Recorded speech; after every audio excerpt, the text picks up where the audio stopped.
오늘께서 우리가 하신 말씀은 사도행전 26장 19절로 32절까지는 말씀입니다. 괴로웠던 사나이 행복했던 바울사도, 괴로웠던 사나이 행복했던 바울사도라고 하는 제목으로 하나님 말씀드리기를 원합니다. 우리가 예수를 믿는다는 것은 이 세상에서 볼 수 있는 어떤 위대한 훌륭한 다른 성자나 철인이나 영웅이나 종교 창시자를 믿는 것과 근본적으로 다른 부분이 있습니다. 왜냐하면 인류 역사상 인류의 빛이 되었던 훌륭하고 위대한 사람들은 인류에 끼친 공헌이나 영향력이 아무리 크다 할지라도 그들 역시 한 인간에 지나지 않는다는 것입니다. 그러나 예수님은 성자 하나님이십니다. 여기에 근본적인 차이가 있는 것입니다. 예수님은 분명 사람이지만 그는 본래 하나님으로서 인간의 옷을 입고 인간의 몸을 입고 세상에 오신 것입니다. 인간의 선행이나 종교심이나 애국시나 이데올로기나 철학의 개념 속에는 부활이 없어요. 그러나 여러분, 세상에서 예수님 만난 사람들은 한결같이 부활을 체험하고 경험한다는 것입니다. 바울사도는 예수님을 만난 이후에 그 일생이 완전히 달라졌어요. 180도로 달라졌다는 것입니다. 물론 어떤 사람은 한 이데올로기를 만났을 때 역사를 보는 새로운 눈이 생기기도 합니다. 어떤 새로운 종교를 만났을 때 개안을 한다고 하잖아요. 눈이 열리기도 합니다. 그들은 어떤 한 영웅을 따라갈 수 있는 것이지요. 그러나 근본적으로 다른 것이 뭐냐? 그들은 다 사람이지만 우리가 믿는 예수님은 근본 하나님의 본체라는 것입니다. 그래서 예수님 만난 사람들은 정말로 변하지 않을 수 없고 미치지 않을 수 없다는 것입니다. 그리고 한동안 그들은 예수님이면 충분합니다. 예수님이면 충분합니다. 라고 믿음으로 고백하고 살아가는 것입니다. 바울사도가 만난 예수님은 위대한 한 인간이 아니라 하나님의 아들, 독생자 예수 그리스도였습니다. 따라서 바울사도는 벨릭스 총독, 베스도 총독 앞에서도 담대했어요. 비록 몸은 감옥에 갇혀 있지만 그 안에서도 담대했다라고 하는 것입니다. 바울사도와 다른 사람들의 차이점이 있다면 그는 감옥에 들어가서 돌로 맞기도 하고 채찍으로 맞기도 하고 억울함을 당해도 마음속에 한이나 분노가 쌓이지 않았다. 한이나 분노가 없었다는 것입니다. 대부분의 이데올로기, 사상이지요. 철학이나 종교에는 고난도 있지만 마음속에 분노가 끓고 한이 남아 있다는 것입니다. 그러나 예수 그리스도는 십자가 고난을 겪으셨지만 그에게는 전혀 한이 없었다는 것입니다. 바울사도가 억울한 일을 당했지만 그 마음속에 미움이라든지 분노라든지 복수심이라든지 한이 전혀 없었어요. 바울사도는 아그리빠 왕 앞에서도 자신이 어떻게 이제 예수님을 만났는지 증언하기 시작합니다. 바울사도는 자신을 고발하고 감옥에 집어넣었던 사람들처럼 자신도 예전에는 예수님을 핍박했고 예수 믿는 사람들을 감옥에 집어넣었었다라고 이야기하는 것이지요. 그리고 이렇게 증언합니다. 나도 당신과 똑같은 과거를 가졌던 사람인데 예수님 만나고서 생각이 달라졌다. 그분은 정말로 하나님의 아들이요 메시아다. 나는 그분을 전하지 아니하면 견딜 수 없다. 내가 예수님 만났을 때 예수님은 나에게 일어나 내 발로 서라. 내가 내게 나를 본 일과 장차 내게 나타나길 너는 그것에 종이 되어야 하고 증인으로 삼겠다라고 말씀하셨다. 그러니까 여러분, 오늘 우리가 자연스럽게 살펴볼 첫 번째 메시지는 그는 아그리빠 왕 앞에서 증언하는 바울사도의 모습이라는 것입니다. 우리가 사실을 이야기하는 것보다 더 설득력이 있는 것이 없어요. 들은 얘기로는 힘이 없다. 왜냐하면 사실 속에 힘이 있고 사실 속에 능력이 있기 때문이라는 것입니다. 오늘 본문 17절, 18절 합독하겠습니다. 시작. 이스라엘과 이방인들에게서 내가 너를 구원하여 그들에게 보내요. 그 눈을 뜨게 하여 어둠에서 빛으로 사탄의 권세에서 하나님께로 돌아오게 하고 제 삶과 나를 믿어 거룩하게 된 무리 가운데에서 기업을 얻게 하려 하더이다. 아멘. 바울사도는 아그리빠 왕 앞에서 이렇게 이야기하는 거예요. 그분은 나에게 너는 일어나 내 발로 서라. 너는 나를 본 것과 앞으로 내가 내게 부탁할 말에 대한 종과 증인이 되어야 할 터인데 너는 이스라엘과 이방인에게로 나와서 이스라엘과 이방인의 눈을 뜨게 하고 어둠에서 빛으로 사탄의 권세에서 하나님께 돌아오게 하는 일을 그 일을 하게 될 것이다 라고 말씀하셨습니다. 바울사도는 그 이야기를 예수님으로부터 직접 들었다라고 증언하는 것이지요. 그는 자신이 예수님 만난 사실과 그분에게서 들은 말씀을 사람들에게 전하자 그 많은 그 일들, 그 일로 많은 유대인들이 자기를 죽이려고 혈안이 되었어요. 핍박을 했어. 심지어 감옥에 집어넣었다는 것입니다. 19절로 21절입니다. 시작. 아그리빠 왕이여, 그러므로 하늘에서 보이신 것을 내가 거스르지 아니하고 먼저 다메섹과 예루살렘에 있는 사람과 유대 온 땅과 이방인에게까지 회개하고 하나님께로 돌아와서 회개에 합당한 일을 하라 전함으로 유대인들이 성전에서 나를 잡아 죽이고자 하였으나. 아멘. 여러분, 바울사도는 거짓말하거나 도둑질하거나 사기를 치거나 살인을 하는 그런 모습으로 감옥에 들어간 것이 아니라는 것입니다. 그가 감옥에 들어간 이유는, 재판을 받게 된 동기는 아주 단순하고 명확해요. 그 뭐냐? 예수님께서 하신 말씀을 순종했다는 것입니다.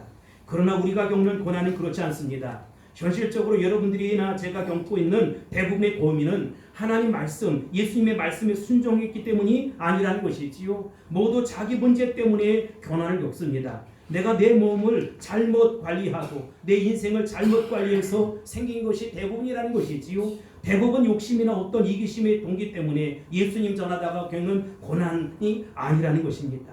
사람들은 자기 욕심 때문에 미혹되거나 자기 잘못으로 고난을 겪으면서도 이것은 하나님이 고난을 주셨다라고 이야기합니다. 그리고 하나님이 빨리 이 고난을 지나가지 않게 하신다고 아우성을 치고 난리를 칩니다. 정말 그렇습니까? 야고보서 1장 13절 우리 합독하겠습니다. 시작. 사람이 시험을 받을 때에 내가 하나님께 시험을 받는다 하지 말지니 하나님은 악에게 시험을 받지도 아니하시고 친히 아무도 시험하지 아니하시느니라. 아멘. 여러분, 여기서 시험이라는 것은 영어의 테스트가 아니라 템프테이션입니다. 파괴적인 의미의 시험을 이야기하는 것이지요. 유혹이라고 해석하는 것이 좋겠습니다. 하나님 결코 파괴적인 의도를 가지고 우리를 시험하시지 않는다는 것입니다. 그러나 때때로 하나님은 교육적인 의도를 가지고 얼마든지 우리에게 다가오셔서 시험할 수 있는 것이지요. 이 시험은 학생들이 학교에서 보는 시험과 똑같아요. 우리가 학교 다닐 때 모두 경험하지만 시험 날짜가 다가오면 신난다. 진짜 가슴이 설렌다. 시험 날짜가 다가오니까 정말로 기다려진다. 내 인생에서 시험처럼 기분 좋은 일은 없다라고 느끼는 사람이 있습니까? 그분은 빨리 하얀 집에 보내야 합니다. 여러분, 시험은 필요 없다, 시험은 없애자 라고 생각하는 사람이 혹시 없을 거예요. 여러분, 시험을 즐기는 사람이 없는 것처럼 시험이 필요하지 않다 라고 부정하는 사람도 없다는 것입니다. 학생은 시험을 치러야 돼요. 무엇 때문입니까? 그 시험을 통해서 자신의 객관적인 실력을 평가받는 것이고 나의 자신을 점검할 수 있는 것이지요. 시험을 통해 내 자신이 부족한 것이 무엇인지 깨닫고 그리고 보완하고 또 그렇게 성숙해져 가는 것입니다. 저는 이와 비슷한 의도로 하나님 아버지께서 자신의 자녀들에게 시험을 허용하신다고 생각합니다. 따라서 우리는 바울사도가 겪는 고난과 내가 겪는 고난이 다르다는 것을 여기서 발견하게 되는 것이지요. 22절로 23절입니다. 시작. 하나님의 도우심을 받아 내가 오늘까지 서서 높고 낮은 사람 앞에서 증언하는 것은 선지자들과 모세가 반드시 되리라고 말한 것밖에 없으니 곧 그리스도가 고난을 받으실 것과 죽은 자 가운데에서 먼저 다시 살아나사 이스라엘과 이방인들에게 빛을 전하시리라 함이니라 하니라. 아멘. 그런데 여기 22절에 보면 아주 재미있는 표현이 있습니다. 누구의 도우심을 받아? 하나님의 도우심 받아 라고 표현인데, 이 말을 우리가 쓰는 것과 바울사도가 쓰는 그 예는 조금씩 다르다. 우리가 하나님께 도움을 받았다, 은혜를 받았다 하면 대개 어떤 의미를 갖습니까? 내가 죽을 고비를 겪었는데 살아났다든지, 위기의 순간이 있었는데 하나님께서 도와주셔서 위기의 순간을 넘어갔다든지, 내가 죽을 병에 걸렸는데 하나님의 은혜로, 하나님의 능력으로 살아나게 되었다라고 해석하는 거예요. 즉 하나님의 은혜로 내가 오늘 여기까지 있습니다, 이렇게 고백하는 것이지요.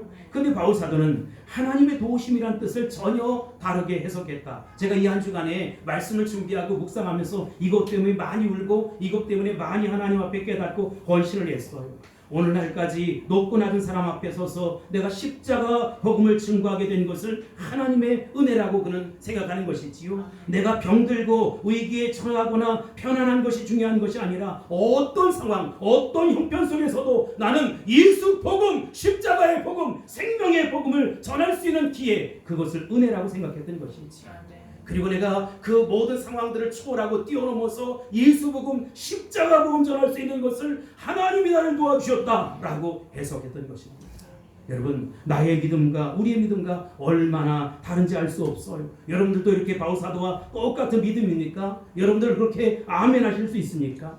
우리가 두 번째로 살펴볼 메시지는 나의 의기는 누구의 기회입니까? 하나님의 기회, 하나님 내 삶에 찾아오셔서 역사하시는 것이지요. 하나님은 여러분과 저에게 복음 전할 수 있는 많은 기회를 주셨어요. 그런데 그것을 하나님의 도움이라고 생각해 본 적이 있습니까? 그것을 하나님이 주신 은혜라고 해석해 본 적이 있습니까? 자신의 의치나 지혜를 통해서, 자신의 여러 가지 상황을 통해서 하나님이 나에게 전도할 수 있는 사람도 주셨고, 물질도 주셨고, 시간도 주셨고, 기회도 주셨고, 영향력도 허락해 주셨습니다. 그런데 그때마다 할까 말까 고민하다가 전도하면 내가 혹시 관계가 불편해지는 것 아니야? 라고 하면서 못한 경험이 없느냐 이 말이지요. 하나님 우리에게 많은 기회를 허락해 주셨지만 우리는 그것을 은혜라고 보거나 하나님의 기회라고 보지 않았다는 것입니다. 우리가 생각하는 하나님의 은혜나 하나님의 도움은 내가 위기에 처했을 때 그 상황에서 빨리 빠져나오는 것입니다. 내가 딜레마에 빠졌을 때, 내가 병들었을 때, 내가 사망의 음침한 골짜기로 헤맬 때 하나님은 나를 도와주십니다. 그러나 우리는 그것만이 도움이요, 은혜요, 기적이라고 생각해서는 안 된다라고 하는 것입니다. 내가 어떤 상황, 어떤 형편에 있을지라도 예수 복음, 십자가의 복음을 전할 수 있는 기회를 가졌다. 그것은 하나님의 도움이고 하나님의 은혜라는 것입니다. 우리가 감옥에 들어가는 것도 기회요. 내가 굶주리는 것도 기회요. 내가 돌에 맞아 죽는 것도 기회요. 내가 오해받는 것도 기회요. 내가 어려운 상황에 있는 것도 기회가 될 수 있다는 것입니다. 바울 사도는 그렇게 해석을 했어요. 바울 사도에게 있어서 성공과 실패는 별로 중요하지 않았다. 살아도 주를 위해 살고 죽어도 주를 위해 죽겠다는 것입니다. 오히려 죽는 것도 그에게는 그렇게 중요하지 않았어요. 사람들이 나를 칭찬하느냐 칭찬하지 않느냐, 사람들이 나를 오해하느냐 오해하지 않느냐, 그 별로 중요하지 않아요. 오해를 해서 내가 복음을 전할 수만 있다면, 내가 병들어서 병원에 입원해서 복음을 전할 수만 있다면, 내가 사업에 실패해서 어려운 가운데 있으면서 오히려 사람 만나서 복음을 전할 수만 있다면 그것은 하나님께서 주신 기회요, 은혜라는 것입니다. 그러나 우리는 아무리 복음 전할 수 있는 기회가 있었어도 내가 병들면 오히려 하나님이 나를 치셨네, 하나님이 나를 때렸네, 이렇게 얘기하는 것이지요. 내가 억울한 일을 당해서 감옥에 들어갔다면 그것은 복음 전할 수 있는 기회라 생각하지 않냐고, 속상해 죽겠어요, 억울해 죽겠어요, 빨리 이 상황에서 벗어날 수 있도록 도와주세요라고 기도하는 것입니다. 고통당하는 사람들이 욥기를 많이 읽는다고 하잖아요. 근데 욥기의 가장 중요한 교훈이 무엇입니까? 사람들은 욥기의 내용을 이렇게 이해하는 것이지요. 지독한 고난을 당한 욥이 이 고통을 잘 견뎌내더니 하나님께서 결국 갑절의 복을 내리셨다. 고통당하기 전보다 재산이 2배로 늘었고 자식도 많아지고 오래 장수할 수 있었다. 그런데 여러분, 과연 이게 축복일까요? 사랑하는 자녀가 죽어 다시 자녀 많이 낳는 것, 그리고 그래서 오래오래 사는 것이 과연 축복일까요? 욥기 42장에 보면 5절 말씀에 욥이 하나님 앞에 엎드려져 회개하며 이런 기도를 합니다. 42장 5절입니다. 시작. 내가 주께 비하여 귀로 듣기만 하였사오나 이제는 눈으로 주를 배우나이다. 아멘. 여러분, 이 말씀은 쉽게 이런 것입니다. 하나님, 내가 전에는 하나님에 대해 기독량을 했습니다. 목사님을 통해서, 설교자를 통해서, 어느 누구를 통해서, 성경 공부 인도자를 통해서 하나님은 이러이러한 분이다 라고 하는 말만 들었어요. 그러나 하나님, 지금 저는 하나님에 대해서 귀로만 듣는 것이 아니라 내 삶의 현장에서 직접 눈으로 뵙고 있습니다. 욥은 고통 속에서 살아계신 하나님, 그 하나님을 실제적으로 경험하고 체험하는 것입니다. 그렇습니다. 고통은 하나님 만날 수 있는 절호의 기회가 되는 것입니다. 내가 고통 속에 있습니까? 병들었습니까? 사업에 실패했습니까? 사람과의 관계가 흐트러지고 깨졌습니까? 내가 원하고 계획되는 일로 촉촉 진행되지 않습니까? 나를 둘러싼 환경이 너무나 열악하고 너무나 신겹습니까? 아무리 나를 짓는다 할지라도 내가 그 현장에서, 그 상황에서, 그 형편에서 하나님을 경험하고 하나님을 체험하고 하나님을 사랑할 수만 있다면 우리는 얼마든지 하나님 앞에 다시 벌떡 일어설 수 있는 것입니다. 바울 사도와 우리에게도 이런 차이가 있는 것이지요. 고난의 해석의 능력이 다르다. 고난을 어떻게 해석해내느냐가 중요한 것입니다. 이렇게 보면 바울 사도는 세상 사람들이 말하는 것처럼 미친 사람이었어요. 미친 짓이 했어요. 정상적인 사람의 눈에 보면 미쳐도 단단히 미친 것이지요. 많은 어른들이 자기 자식이 예수님 믿으면 처음에는 잘 봐주다가 좀 이렇게 정도가 지나치다라고 이야기하면 야야야, 예수는 그렇게 믿는 게 아니야. 정신 똑바로 차리고 믿어라.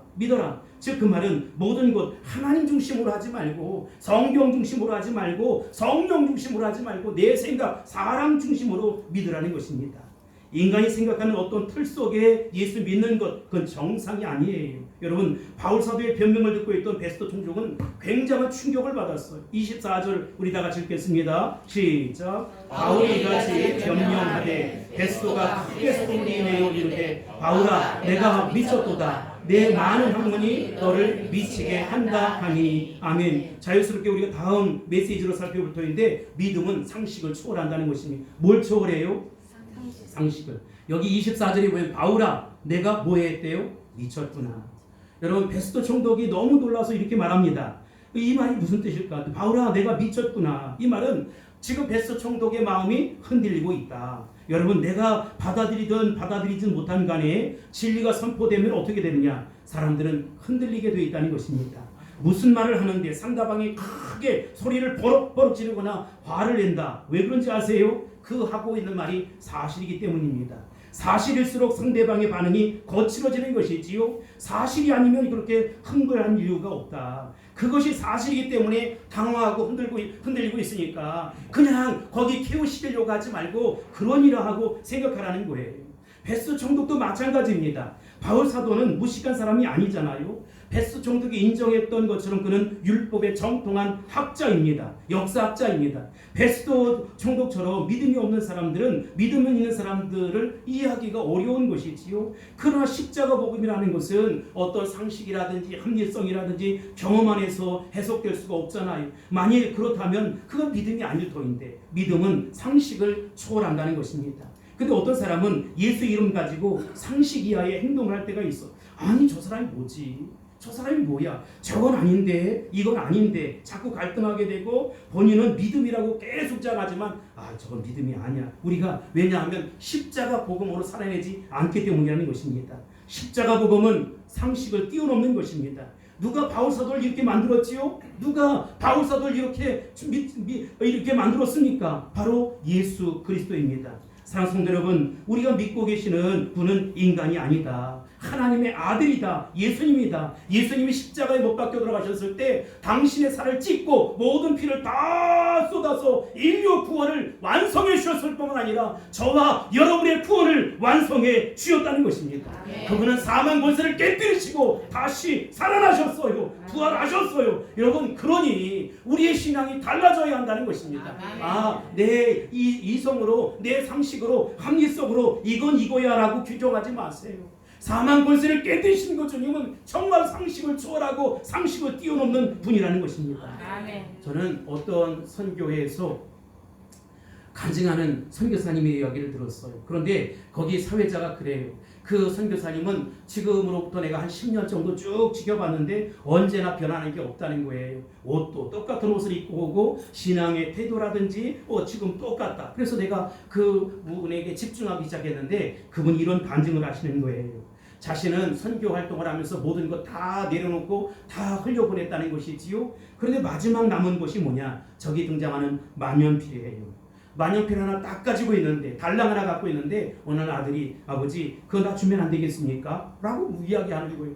내가 유일한 재산이 만년필인데. 좀 갈등이 되었지만 그 만년필까지 아들에게 넘겨주고 나니까 정말로 나는 주 안에서 자유로웠다라고 간증하시더라고요. 그의 말을 듣고 저는 참 저렇게 자유로운 사람이 있을까라고 하는 생각을 했어요. 여러분, 도대체 어디서 무슨 일을 하느냐, 얼마나 많은 일을 하느냐 중요한 게 아니에요. 내가 어떤 포지션에서 어떤 자리에서 어떻게 일하느냐가 중요한 것이 아니에요. 내 안에 누구 계시냐가 중요한 것이지.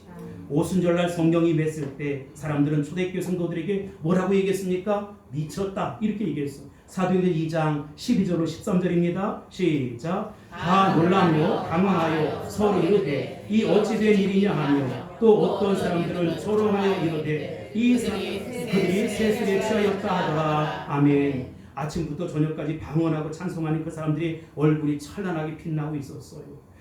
예수 만난 사람들의 감격스러움이 그들 안에 고스란히 들춰놨던 것이지요. 예수님 만난 사람들은 하나의 새로운 사상이나 이념이나 종교를 만난 사람과 달라요. 여기 25절 26절 보겠습니다. 시작. 바울이 이르되 베스도 같아요. 내가 미친 것이 아니요 참되고 온전한 말을 하나이다. 왕께서는 이 일을 아시기로 내가 왕께 담대히 말하노니 이 일에 하나라도 아시지 못함이 없는 줄 믿나이다. 이 일은 한쪽 구석에서 행한 것이 아닙니다. 아멘. 지금 바울 사도가 이렇게 얘기합니다. 베스도 같아요. 나는 미친 것이 아닙니다. 지금 나는 참되고 온전한 말을 하고 있습니다. 왕께서 이 일을 다 아시지 않습니까? 이것이 나를 어디 구속해서 될 일입니까? 비밀스러운 장소에서 짬짬이에서 될 일입니까? 온 천하가 다 아는 일 아닙니까? 베스도 총독의 시각에서 보면 바울 사도의 언행은 정말 미쳤다라고 이야기할 수밖에 없었어요. 왜 그는 스스로 손해를 보는가? 왜 그는 스스로 고난을 택하는가? 왜 그는 스스로 감옥에 갇혔으면서도 변명의 기회를 갖지 않는가? 왜 그는 스스로 감옥에 갇혀서 나는 아니요 빨리 꺼내어 주시오라고 이야기하지 않는가? 결국 가장 무서운 싸움은 자기 자신과의 싸움이라는 것이지요. 다른 사람과 싸우는 것이 아니에요. 내 자신과 싸우는 것입니다.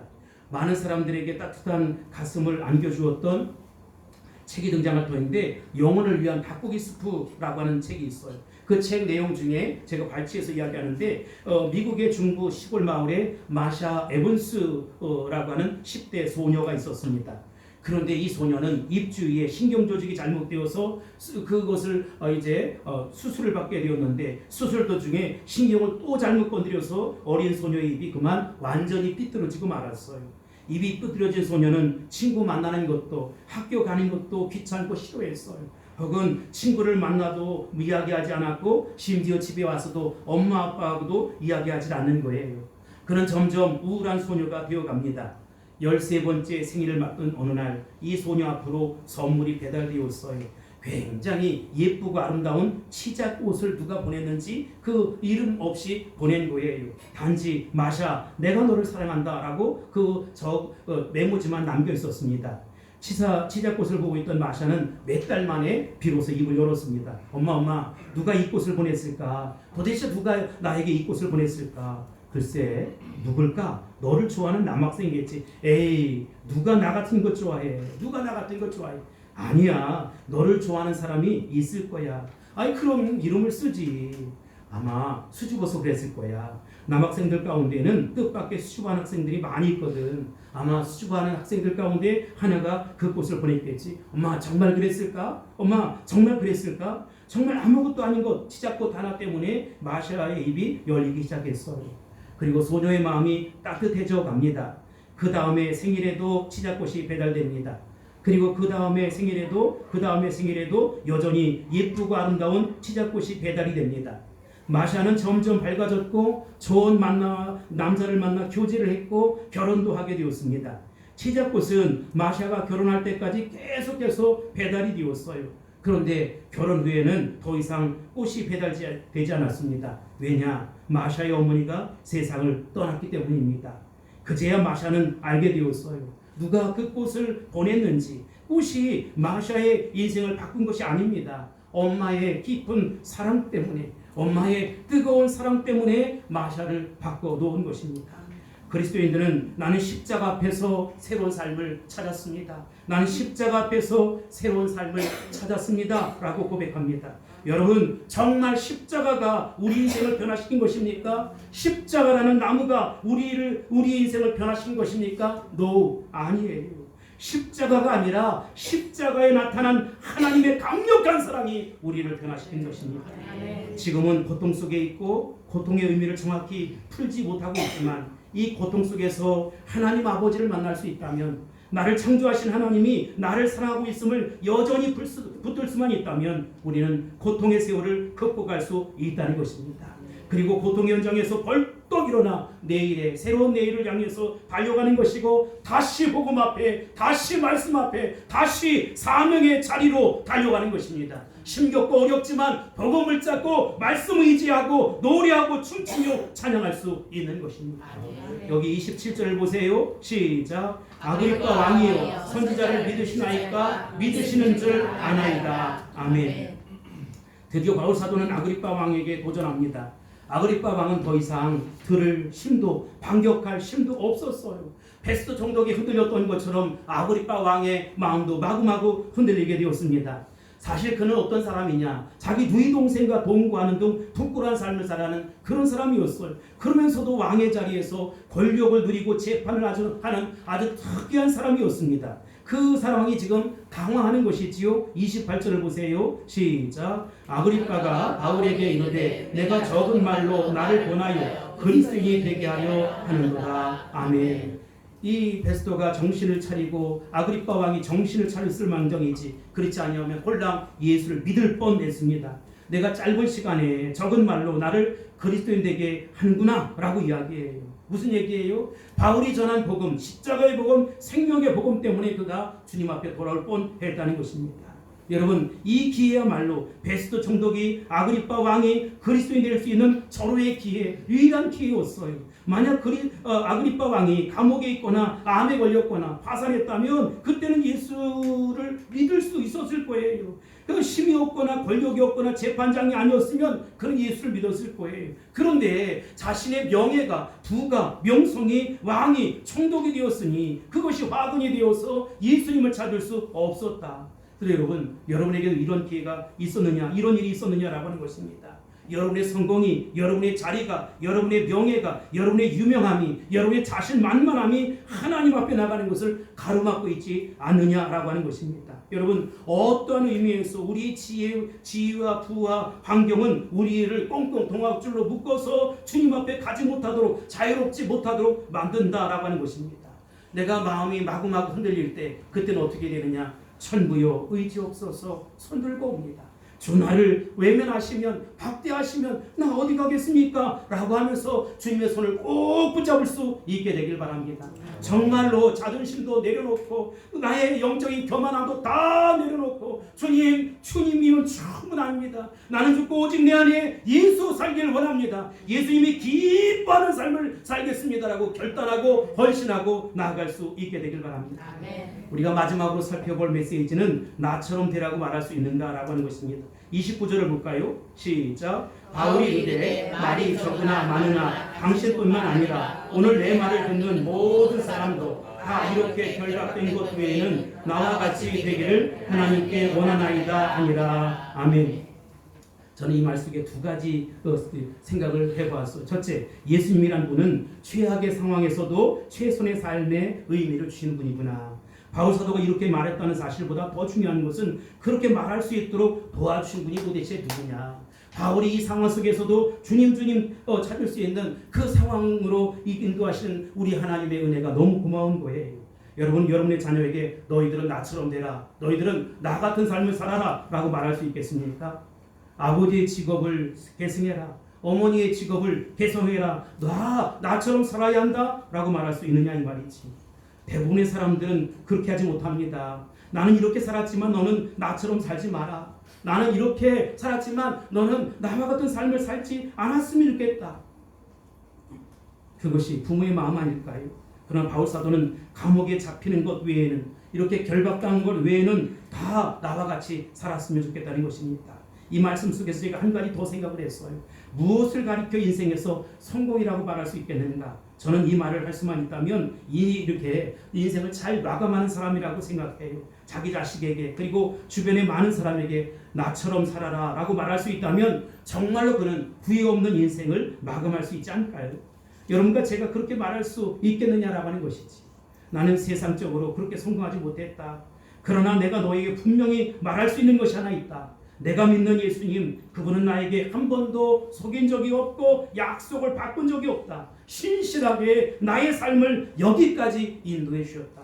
이런 간증을 우리 자녀들에게 할 수만 있다면 여러분들은 분명 성공한 것입니다. 내가 무슨 집이 있거나 좋은 차가 있거나 명예가 있거나 다 소용없어요. 다 놓고 가게 된다는 것입니다. 그러나 여러분, 정말로 주님 앞에 한 모든 것들은 다 기억하지.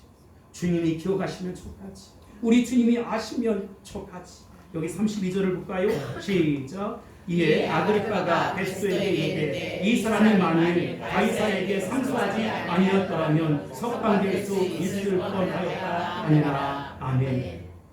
아그리빠 왕은 바울 사도의 진실을 보았어요. 그리고 그의 참된 믿음을 보았어요. 나는 이 말씀을 통해서 이런 생각을 해봤어요. 나를 핍박하고 나를 괴롭히는 사람에게도 우리의 진실을 알리고 믿음을 알릴 필요가 있겠구나. 여기에 보면 바울 사도는 아그리빠 왕을 설득시켰습니다. 그래서 아그리빠 왕, 당신은 가이사에게 호소하지만 않았더라면 내가 오늘 석방시켜 주었을 것이요 라고 이야기하는 것이지요. 그러나 여러분, 하나님의 계획은 사람의 손에 있지 않다는 것입니다. 바울은 석방될 수 있는 기회가 있었음에도 불구하고 그는 어떻게 해야 합니까? 로마까지 가야 돼. 스페인까지 가야 돼. 그래서 이 복음, 십자가의 복음, 생명의 복음을 전하는 것이지요. 여러분의 인생에도 하나님의 뜻이 담겨져 있다는 사실 아십니까? 내가 지금 왜 이렇게 어려울까? 왜 이렇게 정체된 삶을 살아갈까? 왜 내가 이렇게 고통스러운 삶을 살까? 여러분, 합력의 선을 이루시기 위함이라는 것입니다. 하나님의 영광을 분명히 드러내기 위함이라는 것입니다. 여러분을 부르신 목적을 분명히 나타내기 위함이라는 것입니다. 그 이유를 댈까요? 신체 장애인으로서 세계적으로 유명한 전도자가 된 조니 에릭슨 타다라고 하는 여인이 있습니다. 이 여인은 청소년 시절에 다이빙 아시지요? 다이빙을 하다가 실수로 잘못 떨어지는 바람에 전신 장애를 입은 그 소녀가 되었어요. 사고를 당한 몇 년 동안은 불평도 많이 하고 자기 인생도 저주하고 고통스러운 시간을 보냈습니다. 그러다가 어느 날 갑자기 하나님 앞에 이런 기도를 해요. 하나님, 저는 손가락 하나도 제대로 움직일 수 없는 전신 장애자입니다. 그러나 이 형편으로도 내가 할 수 있는 일이 있다면 이제는 하나님을 원망하지 않겠습니다. 그리고 내가 할 수 있는 일이 뭘까라고 이제 생각하기 시작했어요. 그가 자유롭게 움직일 수 있는 지체는 하나도 없었습니다. 그러나 가만히 생각해 보니까 입은 움직일 수 있었어요. 그래서 붓을 달라고 합니다. 입으로 붓을 물었어요. 그리고 그림을 그리기 시작합니다. 처음에 붓을 물고 있을 것으로는 저는 이 붓을 입으로 붙잡고 있는 것만으로도 고통스러웠고 그림을 그리기에 너무 어설펐어요.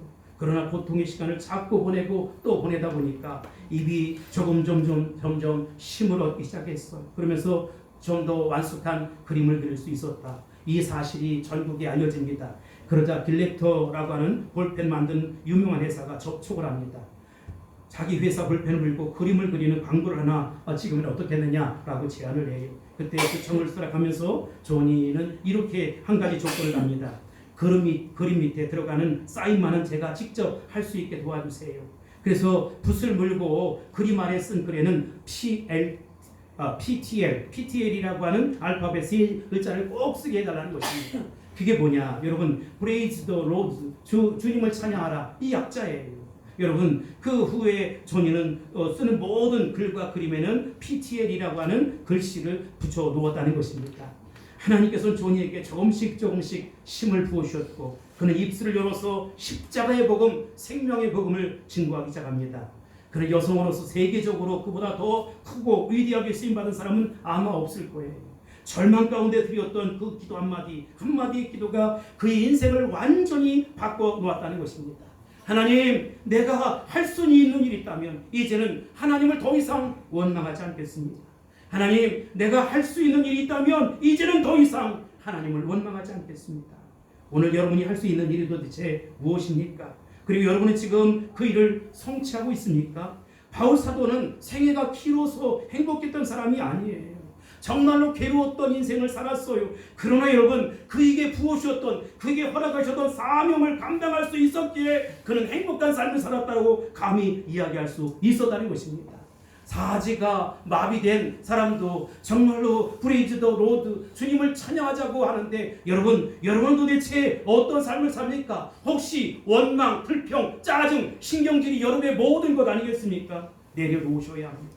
사랑하는 성도 여러분, 우리의 삶은 비록 고단하고 힘겹고 괴롭고 어려울지라도 사명 잘 감당할 수 있게 되길 바랍니다. 아멘. 내가 할 수 있는 일을 찾아 일어설 수 있게 되길 바랍니다. 아멘. 그래서 주님 앞에 잘했다 칭찬받고 칭찬 듣는 저와 여러분이 될 수 있길 바랍니다. 아멘. 사명에 춤추고 사명에 신바람 나고 사명에 즐겁고 사명 때문에 행복한 저와 여러분이 다 될 수 있기를 주의 이름으로 축복합니다. 아멘. 축원합니다. 아멘. 선포합니다. 아멘. 할렐루야. 아멘. 기도하겠습니다.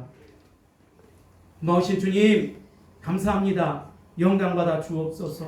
바울 사도와 같은 삶을 살게 하옵소서. 주님 타다와 같은 삶을 살아가게 도와주옵소서. 그래서 하나님 앞에 쓰임받은 위대한 인생 될 수 있도록 축복해 주옵소서. 더 이상 울지 않겠습니다. 더 이상 원망 불평 짜증하지 않겠습니다. 오히려 주님 나를 써주실 것을 기대하고 나를 사용하실 것을 기대하며 나아가겠습니다. 주님 우리에게 놀라운 꿈과 비전과 환상을 허락해 주옵소서. 아멘. 예수님의 이름으로 간절히 기도하옵나이다. 아멘. 아멘.